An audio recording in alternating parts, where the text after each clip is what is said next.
नमस्कार शेतकरी बंधूंनो, मी सूर्यकांत पगारे, निफाड विलूड कंपनी प्रतिनिधी। आज आपण संतोष भाऊ गाजरे निफाड यांच्या कांद्याच्या प्लॉटमध्ये आलो आहोत।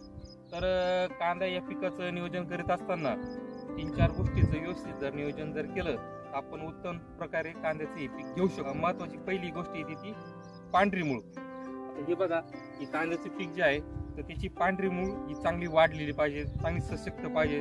2 नंबरचा मुद्दा येतो ती मांड, कांदा पिकाची जी मांड असते ती चांगली जाड झाली पाहिजे। आणि दुसरा मुद्दा येतो ही पात ही वाढलेली पाहिजे आणि पातींची संख्या साधारणतः 10, 12, 13 इथपर्यंत जर असली तर तुमचा कांदा उत्तम प्रकारे पोचला जातो।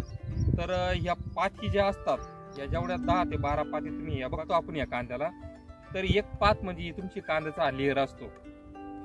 जेवढी पात ही कांद्याला तर तेवढ्या ते कांद्याला लेअर राहतात, तेवढा तुमचा कांद्याची साईज बनते, वजन भेटतं। तर असाच आपला विलूड कंपनीचं ब्रँड आहे औषध संतोष भाऊ गाजरे यांनी आपल्या कांद्या पिकासाठी फवारलेले 2 स्प्रे झाले।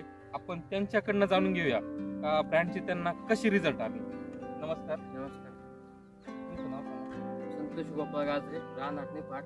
ब्रँड मी 3 वर्षापासून वापरतोय आणि एक फायदा असा झाला का मी 45 दिवसाचे झाले एक हात टाकतो आणि 60-65 दिवशी एक स्प्रे टाकतो।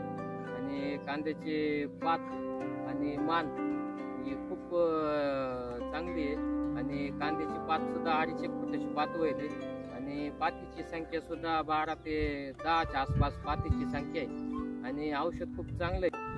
ब्रँड वापरून मी खूप समाधानी आहे। सगळ्या शेतकऱ्यांनी ब्रँड वापरावं अशी माझी इच्छा आहे। मांड आणि साईज जर करायची असेल तर ब्रँड हे एकदम उत्तम औषध आहे आणि रिझल्ट खूप छान आहे त्याशिवाय।